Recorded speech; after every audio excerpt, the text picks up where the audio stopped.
Amis téléspectateurs, bonjour. Que le Dieu miséricordieux, source de la vie, vous bénisse. Qu'il fortifie votre volonté de toujours sauver la vie, toute vie humaine. Le thème que votre émission Parole, Vie et Foi vous propose ce matin est « Mort et résurrection de Jésus selon les Écritures ». Nous sommes en plein dans le mystère de la rédemption, en ce temps pascal. Nous serons accompagnés, éclairés sur ce thème par Abbé Camille Sen. Il est du clergé diocésain de Thiès, professeur de théologie au Grand Séminaire Liberman de Sébikotane. Bonjour Abbé. Bonjour frère Martin. Vous allez bien? Bien, merci. En tout cas d'avoir fait ce grand déplacement. Que dites-vous aux téléspectateurs qui nous regardent? Amis téléspectateurs, à vous tous, que grâce et paix vous soient données de la part de Dieu, notre Père, et de Jésus-Christ, notre Seigneur, qui est mort et ressuscité et que nous célébrons en ces jours, en ces fêtes de Pâques. Merci. Chers amis, selon les Écritures, il y a 2019 ans, naquit à Nazareth un homme mystérieux. Son nom, juif, Jésus, signifie Dieu sauve. En grec, l'envoyé de Dieu, le messager du salut.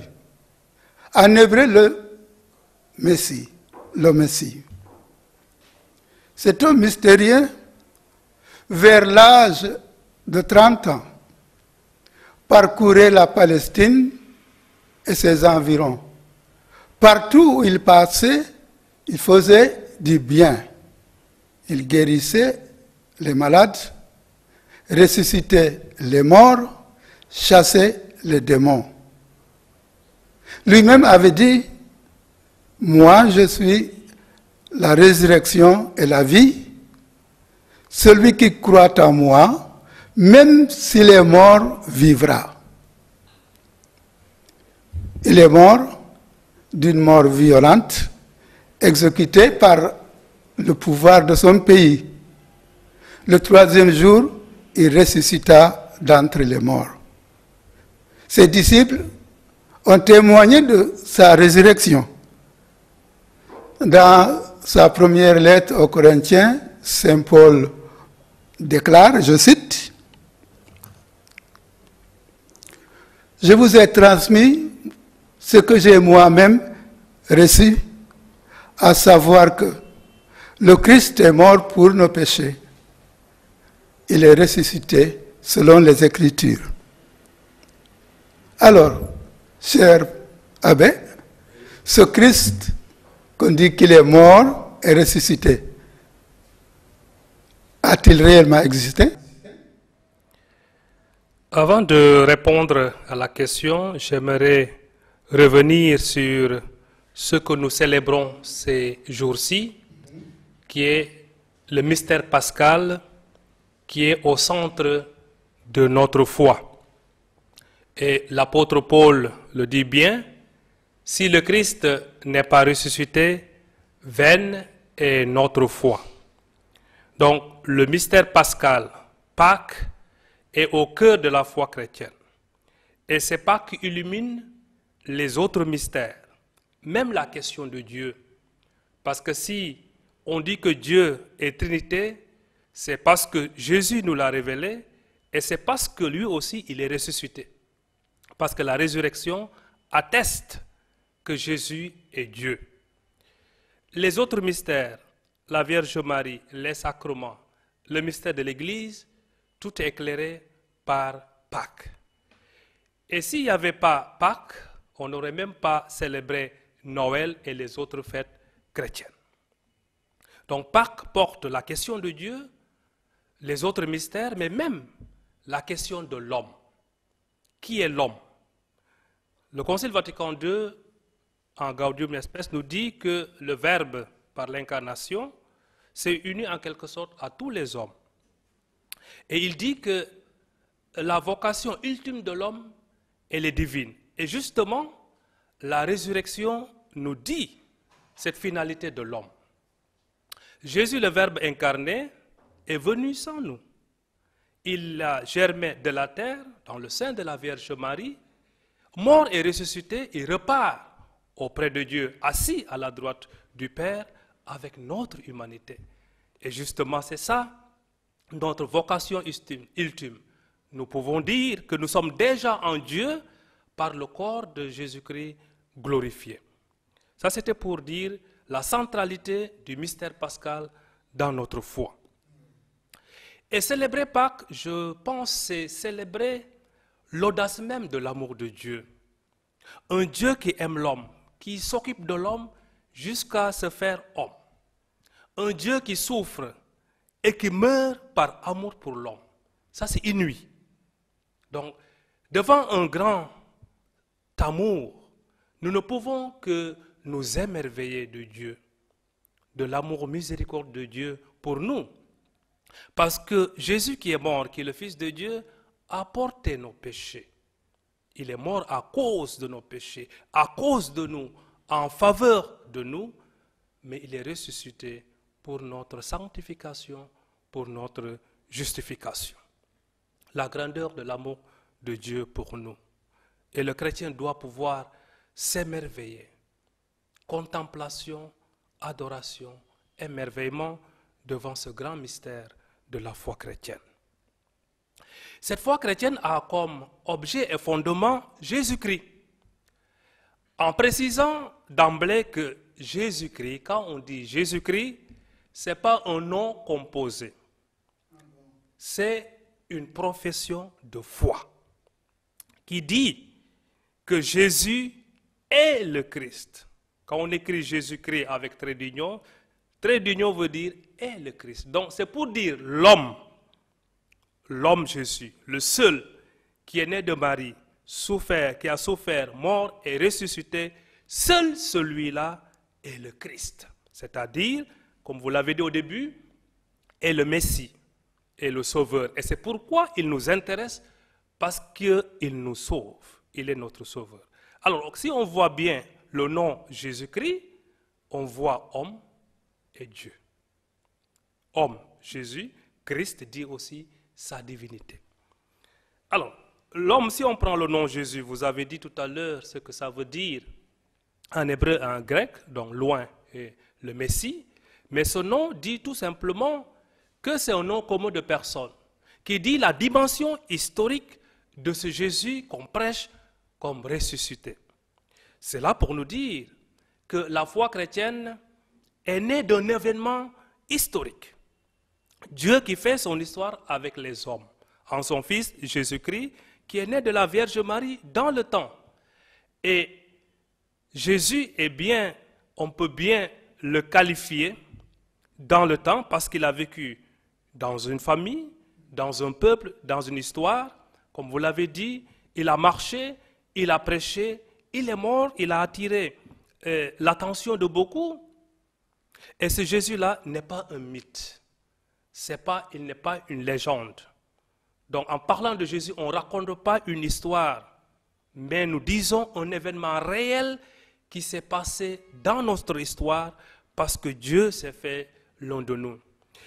Et les évangiles le disent très bien, même si l'objectif des évangiles, ce n'était pas de faire une biographie ou une histoire, dans le sens moderne aujourd'hui, mais on trouve aussi des faits historiques dans ce qu'ils disent, en sachant que les évangiles sont des témoignages de foi, sont une interprétation de l'événement Jésus-Christ. Nous, chrétiens, nous disons pas seulement il est Jésus-Christ, mais nous professons qu'il est le Christ. D'autres vont dire qu'il est Jésus-Christ, mais ne confessent pas sa divinité. Et dans la littérature de l'Antiquité, on trouve dans les sources païennes, comme on l'a dit, la mention de Jésus-Christ pour dire que ce Jésus existait. Dans les sources juives, avec Flavius Joseph, on trouve aussi des traces de Jésus-Christ. Dans le Talmud, qui est un texte aussi fondamental dans le judaïsme, on trouve les traces de Jésus-Christ. Dans le Coran même, on trouve les traces de Jésus-Christ. Alors, une enquête a été menée, plus encore au XVIIIe siècle, dans l'Église, dans la théologie, pour poser la question de l'historicité de Jésus. Et cela, je crois, est très important parce que le chrétien ne peut pas sauter pieds joints l'histoire de Jésus-Christ. Sinon, on aurait prêché peut-être quelqu'un qui n'existe pas. Alors, en ce sens-là, notre foi, c'est simplement une pieuse illusion.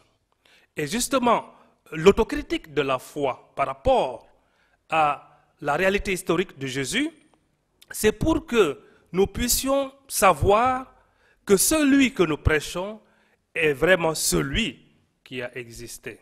Et pour dire que la réalité de la foi est liée absolument à la réalité intrinsèque de Jésus historique, qui est prêché comme Christ, mais c'est toujours le même Jésus qui est mort et ressuscité. Jésus qui est mort et ressuscité. Mais qu'est-ce qui atteste la résurrection du Christ?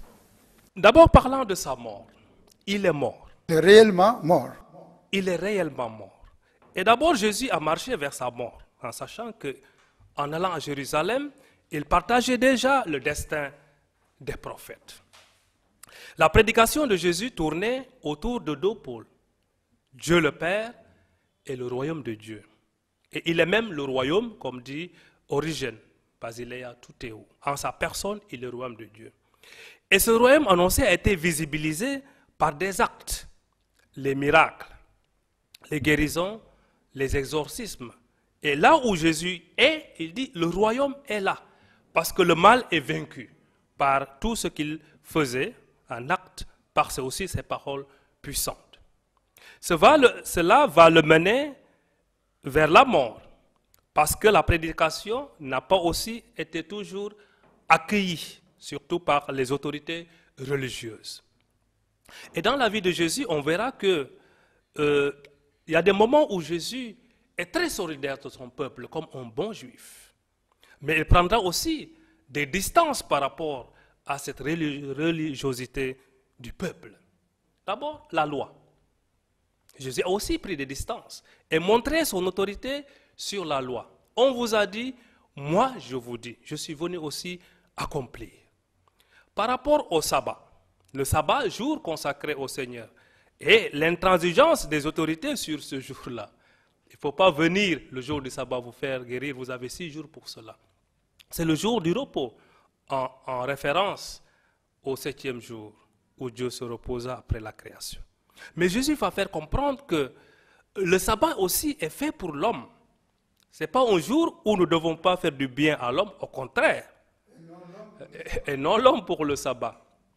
Et je comprends dans ce que Jésus dit que le sabbat est un jour de communion entre Dieu et l'homme. Et Jésus peut se dire qu'il est maître du sabbat parce qu'il est lui-même, à mon sens, le sabbat, dans la mesure où le sabbat est communion de l'homme avec Dieu, et cette communion de l'homme avec Dieu, nous le trouvons en Jésus et en lui seul. Jésus est le temple. Détruisez ce temple, en 3 jours, je le rebâtirai. Mais il a fallu 46 jours. Et on dit qu'il parlait de son corps. Mais nous savons que le temple était lié au sacrifice. Et Jésus fermera le temple. Il disait qu'il ne faut plus que personne traverse avec quelque chose. Il fermera le temple et tous les temples de tout temps par son sacrifice, le sacrifice de son propre corps, qui est devenu le seul temple où on peut adorer Dieu, mais le seul temple où l'homme entre en communion avec Dieu. Et cela arrivera, de cela, les accusations de condamnation. D'abord, les Juifs, ils disent quoi? Que Jésus blasphème parce qu'il se dit fils de Dieu, égal de Dieu. Ça, c'est le motif religieux. Il y aura aussi le motif politique. Jésus se dit roi. Et on voit les Juifs et les Romains qui étaient des ennemis se liguent pour tuer Jésus. Pourtant des ennemis. Alors cela nous nous rappelle ou nous engage, nous, sur notre manière de regarder et de parler sur les autres, et ceux qui ont aussi la responsabilité de la justice. On a condamné un innocent, on a tué un innocent. Donc, la responsabilité de ceux qui gèrent la justice devant les hommes qui sont accusés innocemment et tués, peut-être pas tués, mais accusés innocemment. La responsabilité devant ces hommes et devant Dieu. Jésus a été tué sur la croix. Il est mort. Ce n'est pas un accident. J'allais vous demander pourquoi il a choisi la croix comme instrument de sa mort. Il a choisi librement la croix. On a dit, Paul a dit, il a pris le rang de l'esclavage, de l'esclave du moins. Donc, c'est un instrument que Dieu a choisi. Ce que les hommes ont jugé folie et abomination, voilà ce que Dieu a choisi. Pour dire que cette folie de Dieu est aussi sagesse.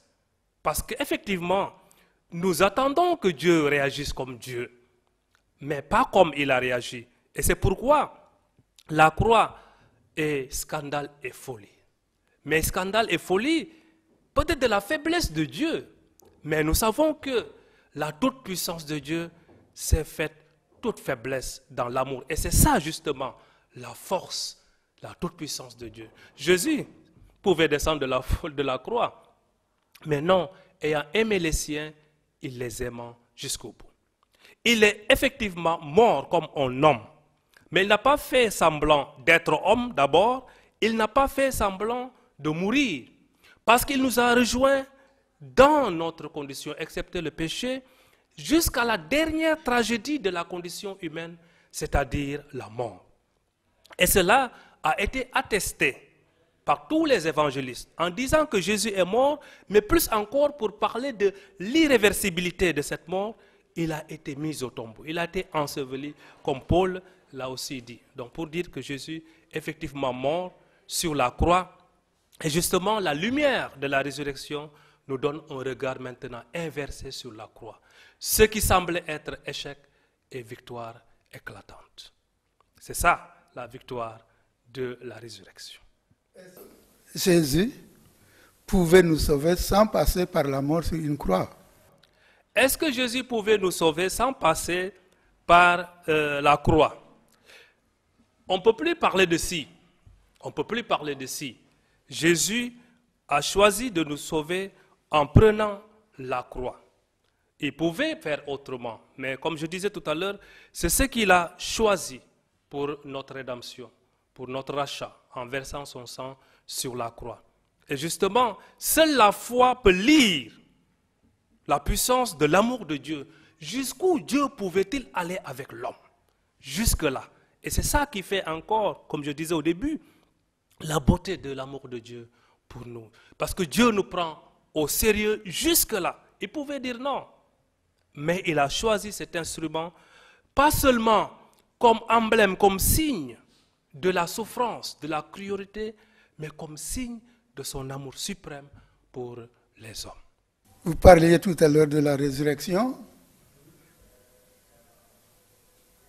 Le texte d'évangile nous dit que le tombeau était vide, mais un tombeau vide ne prouve rien. Qu'est-ce qui atteste vraiment cette résurrection? Alors, Jésus est ressuscité. Qu'est-ce qui atteste? Qui était là? Les apôtres, en tout cas les témoins, que ce soit les femmes, et comme on a entendu dimanche dernier, Pierre et Jean qui sont arrivés, ils n'ont pas vu. Donc, la résurrection est comme un commencement. Un commencement qui échappe à nos yeux, comme la création.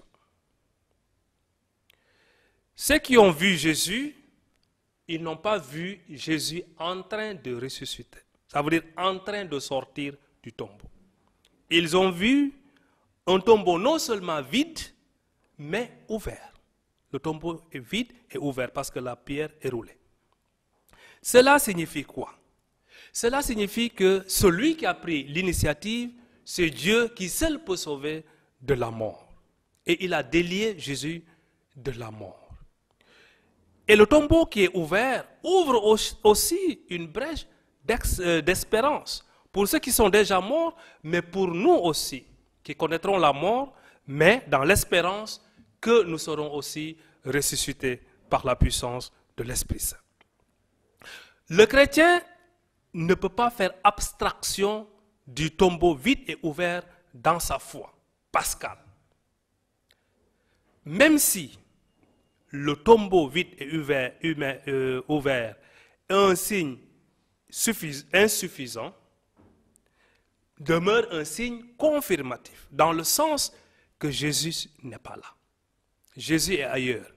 Justement, je dis un signe pas suffisant, parce que dans la Bible aussi, le tombeau vide est un peu problématique. Ils ont dit, vous allez dire qu'ils ont volé le corps. Donc, à lui seul, ne suffit pas comme preuve. Mais la résurrection, à mon sens, est livrée à la foi de l'homme. Parce que personne n'était là. Et justement, Jésus ne force personne à croire sa résurrection. Parce que Jésus respecte la liberté et n'humilie jamais la raison de l'homme. Il ne s'impose pas à l'homme, mais veut qu'il soit accueilli, parce que comme sauveur.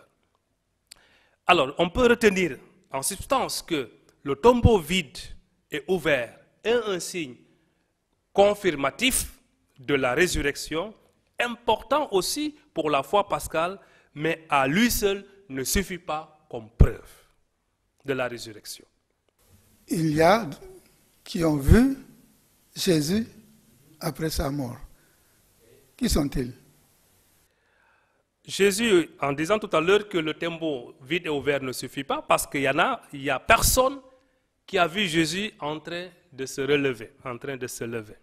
Mais il y a d'autres, comme je disais tout à l'heure, d'autres preuves de la résurrection, parce qu'il y a des gens qui l'ont vu. Ils l'ont vu, mais l'initiative est de Jésus qui s'est montré, qui s'est fait voir. Et donc ici, ce qu'on appelle les apparitions. Les apparitions qui sont déroulées dans une rencontre, une expérience personnelle avec le Christ, une expérience physique et mystique. Physique parce qu'ils l'ont vu. Nous qui l'avons vu, avons mangé et bu avec lui. C'est eux, ceux-là, qui sont les témoins.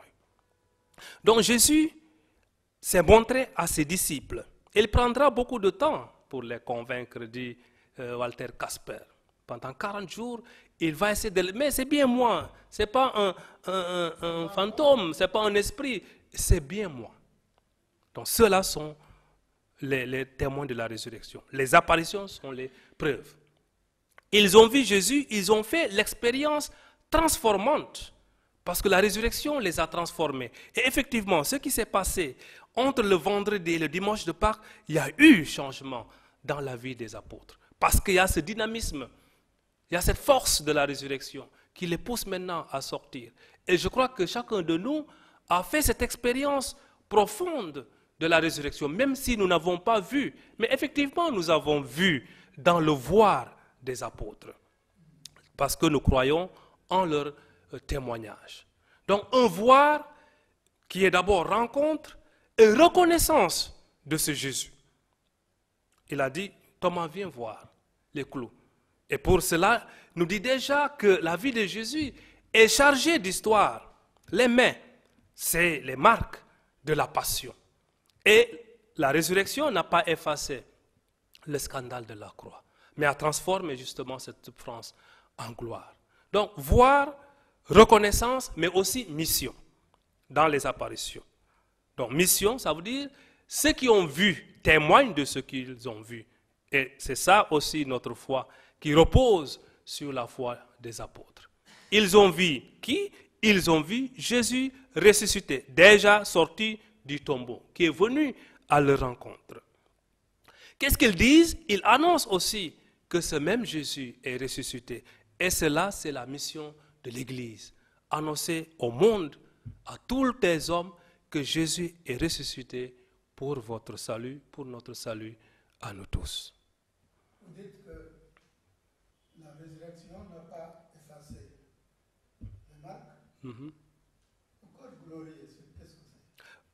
Alors, le corps glorieux, je ne peux pas vous dire comment il est.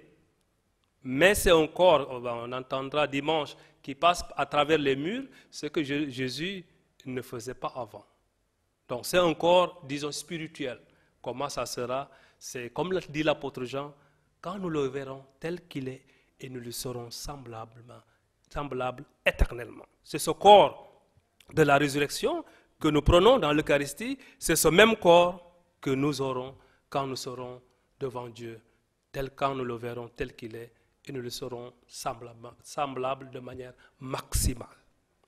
Abbé Camille, li nga wax jëm ci dee ak dekkaliku Krista bi ak li mu dund am na maana wax nga ko ci tubaab bamtu ko ci wolof.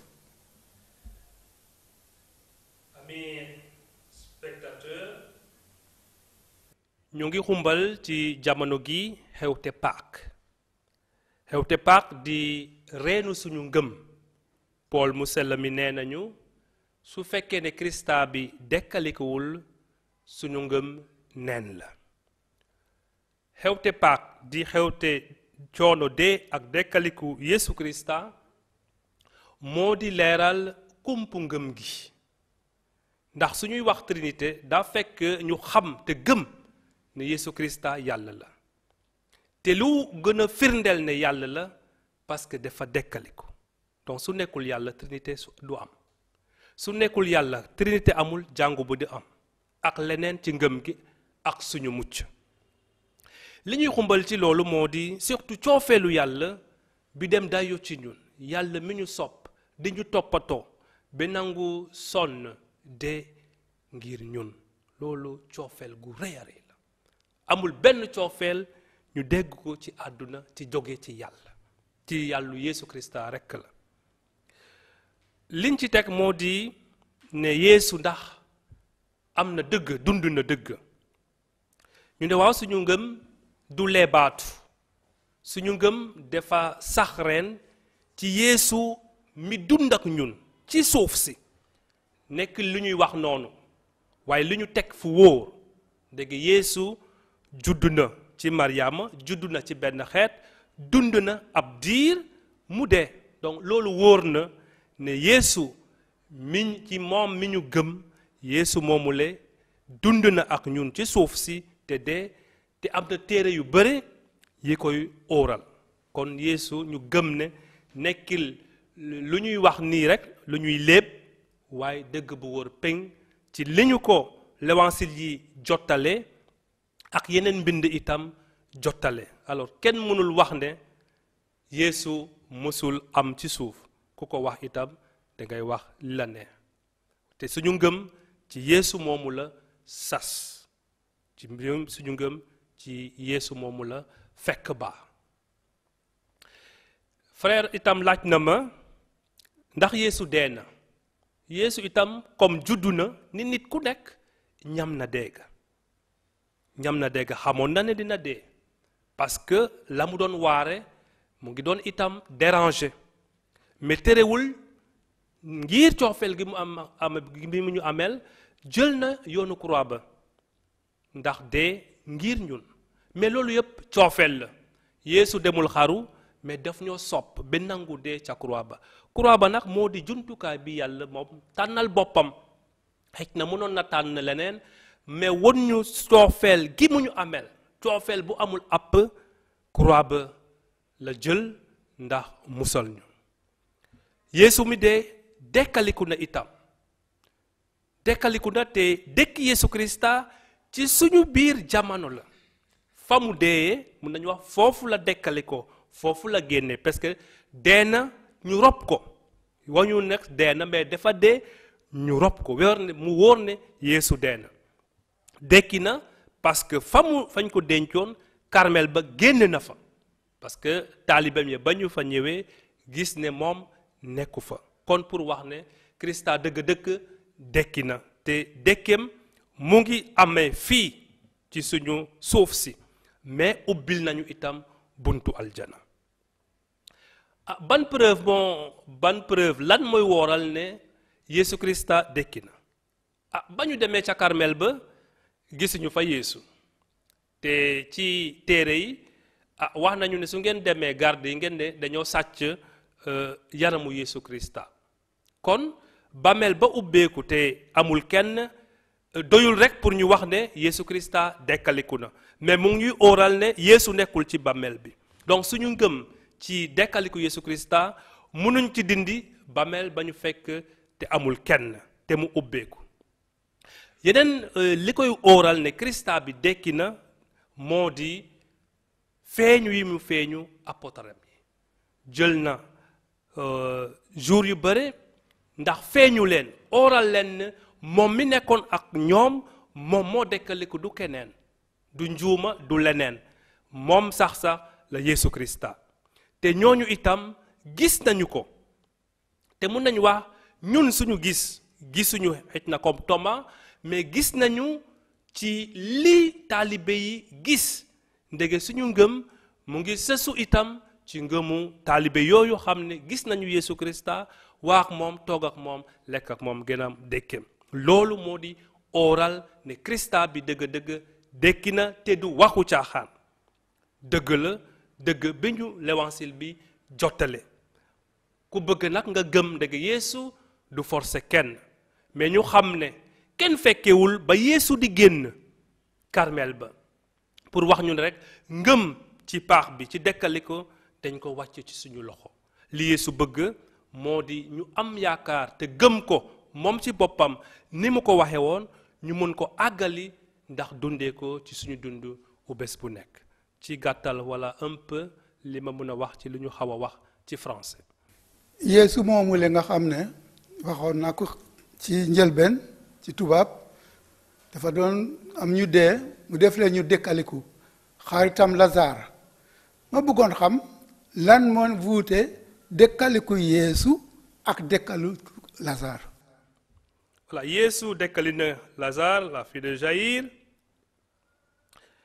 mais ñooñu Yeesu def leen delloo ci dund gi ci dundu suuf parce que dinañu ñamat dégg après mais dekkaliku Yeesu Krista Paul nee na dégg amatul ci moom benn sañ-sañ donc dekkaliku Yeesu Krista nekkul ne Yeesu dafa dendu di dundaat ni ki ñun dafa dugg ci ak yaramam bi mu jële ci Mariama dafa dugg maintenant ci ndamu yàlla moo tax yaramam léegi dafa fees ak ndam te yaram woowule la ñuy jël ci l'Eucharistie bu nekk yaram wi ni mel la ñuy ami itam ñun ndege Yeesu fa mu toog ca ndeyjooru baay bi mu ngi toog ak suñu yaram bi mu jëlee ci suuf si loolu moo di suñu yaakaar donc suñuy xumbal dekkaliku Yeesu Krista dañuy xumbal en même temps dekkim yaram te ndekke suñu ngëm credo bi nee nañu gëm nañu ci dekkim yaram kon ni yàlla baay bi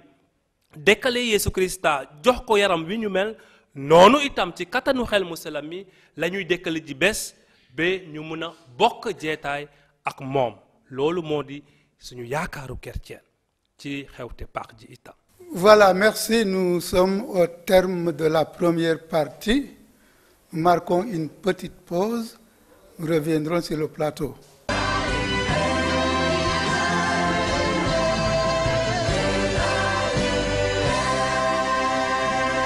Abbé, nous vous remercions beaucoup pour l'enregistrement de cette émission, du moins autant pour moi, en direct. Mais les fidèles catholiques se posent beaucoup de questions sur la résurrection. Nous savons dans l'Église chrétienne catholique que le 25 est une date précise pour la naissance de Jésus-Christ. Mais nous n'avons pas une date précise de la résurrection de Jésus-Christ. Pourquoi ? Ensuite, on sait que Jésus est né d'une Vierge Marie, ça c'est le comment, mais nous ne savons pas comment est-ce que Jésus est ressuscité.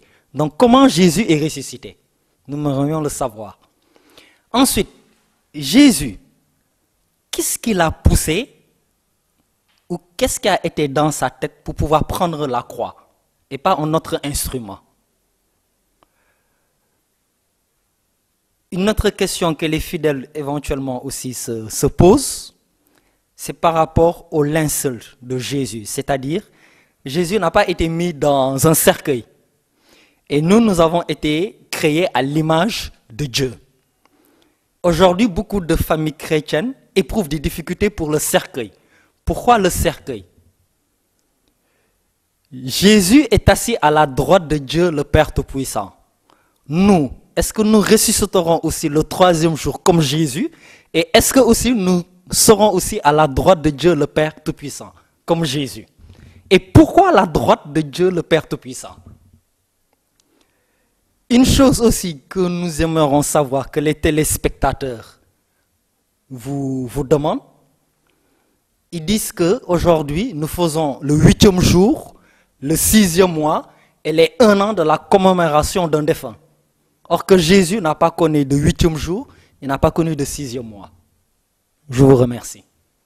Voilà, merci à Marcel Bandiaki, le seul intervenant. Abbé Camille, vous avez noté les questions, les réponses? Merci Marcel. Il est revenu sur l'option pour la croix. On disait tout à l'heure, Dieu pouvait faire autrement. Mais j'ai commencé en disant que Dieu a fait d'abord ce qu'il n'était pas tenu de faire en tant que Dieu. En tant que Dieu, il pouvait rester Dieu, mais il s'est fait homme. Peut-on répondre à cette question? Librement et dans son amour. Pourquoi? Mais il l'a décidé, il l'a pris. Et pourquoi? Le pourquoi, je le trouve encore dans l'amour suprême de Dieu. La croix, c'était pour les bandits. Et Jésus a été aussi considéré comme un bandit. Mais librement aussi, et pour nous montrer son amour jusqu'au bout, il a pris cet instrument-là qui était une abomination pour les gens. Donc le pourquoi ne peut s'expliquer que dans l'amour que Dieu a pour nous. Et je disais en finissant que l'amour de Dieu est sérieux pour l'homme. Si Dieu a accepté d'aller jusque-là, c'est pour nous dire combien il nous aime. Et contempler la croix du Christ, c'est contempler cet amour. Mais cet amour qui doit nous faire comprendre combien Dieu aussi souffre quand nous, délibérément, nous nous moquons de son amour. Alors, il a choisi la croix. On ne peut pas prendre sa place pour lui choisir un instrument. Il l'a choisi, mais c'est juste pour nous dire jusqu'où pouvait-il aller avec nous. Donc c'est la libre décision de Dieu. Il n'était pas tenu, mais ce qu'il a choisi pour nous dire son amour pour nous. Par rapport à la question sur la naissance de Jésus, ce n'est pas dit que Jésus est né un 25 décembre.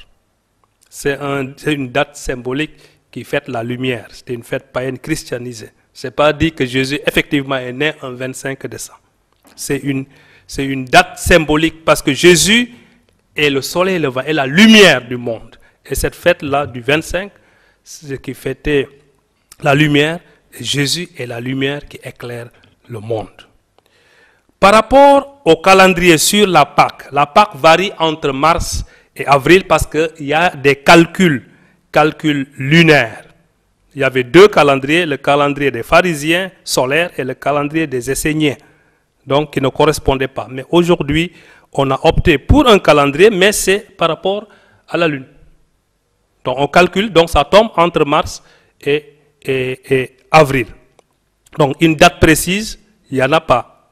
Donc, mais c'est par rapport à des calculs. C'est pourquoi Pâques tombe parfois en mars et Pâques tombe parfois en avril. Et comprendre que le 25 décembre est aussi une date symbolique. La naissance de Jésus de la Vierge Marie nous est accessible. Mais il y a aussi le mystère qui demeure. Comment Marie, sans homme, a eu un enfant? Bien sûr, c'est dit par la force de l'Esprit Saint. À la naissance, qui était là? C'est aussi un commencement. Qui était là? Les bergers sont venus après, mais ils n'étaient pas là. Ceux qui ont vu Jésus, ils ne l'ont pas vu naître. Comme à la résurrection, personne n'a vu Jésus en train de sortir du tombeau. À la naissance, les bergers qui sont venus après, mais pas à l'heure de la naissance. Encore moins, l'heure de la résurrection, ça nous échappe. Autant il n'y avait pas de témoin dans le sens de voir comment Jésus est né, autant il n'y a pas eu de témoin pour dire comment Jésus est sorti du tombeau. L'heure non plus nous échappe. Mais ce qui est important, c'est que la résurrection a bien eu lieu dans notre histoire. C'est un fait réel. Ce n'est pas une légende. D'autres disons que c'est les apôtres qui ont inventé cela, comme Rémarus, un théologien. Mais c'est un fait réel. Mais comme la naissance et comme la résurrection, tout cela est livré à la foi. Je disais que Jésus n'humilie pas la raison. Il se donne à nous, à chacun, de l'accueillir dans la foi. Mais de date et de l'heure, il n'y en a pas. Qu'on peut préciser, il n'y en a pas. Parce que ça nous échappe. Comme la naissance de Jésus, donc il est né à quel moment? À minuit? Voilà, cela nous échappe. Par rapport au cercueil, je crois que le cercueil, autant il n'y en avait pas, c'est une manière d'enterrer, c'est une manière d'honorer notre corps. Voilà. Je pense que si une famille ne peut pas, qu'est-ce qu'on fait aussi pour bien honorer le corps? Qu'est-ce qu'on peut faire de la solidarité ecclésiale? De la solidarité dans les communautés de base, ecclésiales de base. Si on sait que peut-être il y a un décès et que la famille n'a pas les moyens, qu'est-ce que la communauté ecclésiale de base fait pour que? Voilà. Je pense que la question, c'est à nous aujourd'hui la manière d'enterrer, parce qu'autant nos grands-parents peut-être ne faisaient pas ça, mais je pense que c'est juste une manière d'honorer le corps du défunt qui est là. Et si peut-être les parents ne peuvent pas, la famille, je pense aussi il y a une interpellation de la communauté chrétienne. Jésus est ressuscité le 3e jour selon les Écritures. Est-ce que nous serons ressuscités au 3e jour? Notre corps ressuscitera à la parousie, ce qu'on appelle le dernier jour de l'histoire. Maintenant, il y a ce qu'on appelle un jugement personnel. Ça veut dire quand quelqu'un meurt, ben, tu es jugé, admis déjà au paradis, en attendant aussi cette résurrection finale. Ça sera au jour la fin de l'histoire. Ce qu'on appelle, il reviendra dans la gloire pour juger les vivants et les morts. Ça sera le dernier jour de l'histoire. Et nous croyons à la résurrection de la chair. Il est assis à la droite de Dieu.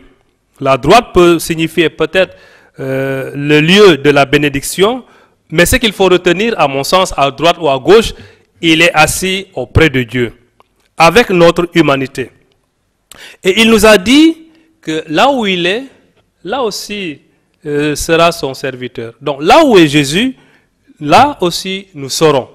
Nous serons en Dieu, parce que la fin de notre marche dans la foi, c'est ceci, nous sommes sortis des mains de Dieu, mais nous retournons en Dieu. Parce que déjà, comme je disais au départ, notre humanité est déjà en Dieu dans le corps glorifié de Jésus ressuscité. Par rapport à la prière pour les défunts, donc 8e jour, 6e mois, 1 an, je dis c'est une manière de nous souvenir et de prier. Ce qu'on y fait, ça c'est nous, ce n'est pas ce que l'Église nous dit. Si à chaque jour, à 8e jour, 6e mois, 1 an, il faut faire des fêtes, l'Église n'a jamais dit ça. L'Église demande seulement de prier pour nos parents défunts. 8e jour, tous les jours, à nous de voir. Je peux demander des messes chaque semaine pour mes parents, sans attendre 6e mois, 1 an. Mais les festivités qui entourent ces choses-là, on doit aussi les revoir en tant que chrétiens.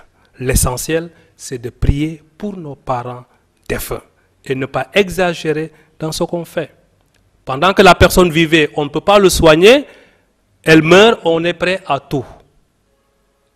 Et ça, on aurait vraiment la mémoire de nos défunts? Je ne pense pas.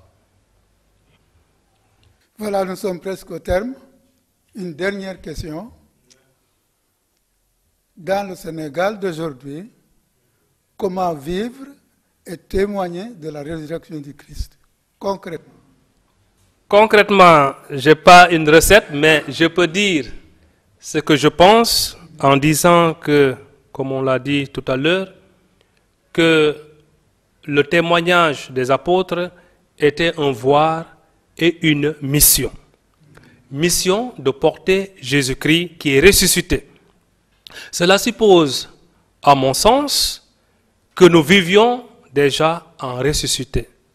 En ressuscité parce que le Christ nous a libérés de nos tombeaux, nous a libérés des entraves qui nous retiennent. Les tombeaux où il n'y a pas d'amour.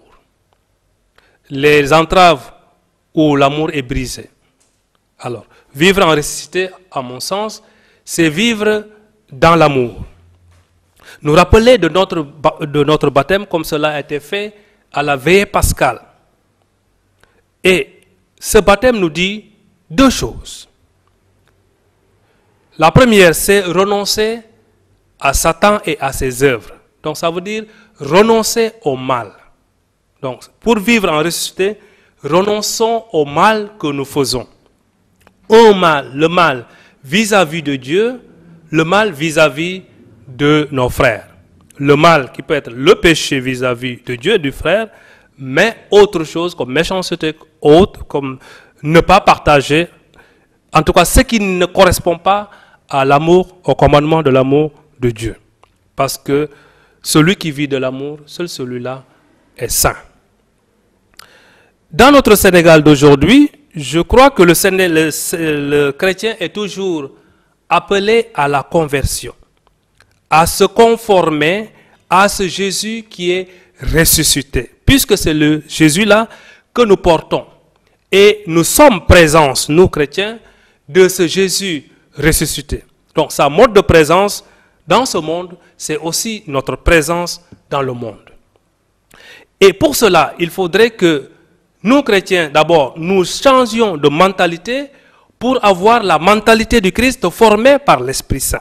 Donc vivre sous la conduite de l'Esprit Saint, selon les inspirations de l'Esprit. Cela nous aidera à avoir un nouveau type de Sénégalais. Pour que le Sénégal change, à mon avis, il faudrait aujourd'hui un nouveau type de Sénégalais qui puisse vivre dans la vérité. La parole est très facile chez nous. Donc, dans la vérité, dans la justice. J'ai parlé tout à l'heure des accusés innocents qu'on condamne. Dans la justice, dans l'honnêteté aussi, dans ce que je fais, dans mon travail, la conscience professionnelle. Donc, pour que le pays avance. Je crois que si le chrétien insuffle les vertus de l'évangile dans la vie de notre pays, ben le Sénégal aussi ressemblera à ce que Dieu veut de lui, de notre pays, à son dessein d'amour. Mais à nous, qui devons être comme ferments, qui fassent lever la patte, comme on a entendu dans les lectures de Pâques. C'est ça notre mission de chrétien, être fermant, être levain dans notre pays pour que naisse un Sénégal nouveau, en respectant aussi chacun dans sa foi. Mais cela ne nous dispense pas de proposer Jésus-Christ ressuscité comme sauveur de tous les hommes. Voilà, merci Abbé Camille. Merci frère Martin, merci. Amis téléspectateurs, rendez-vous au prix pour dimanche prochain.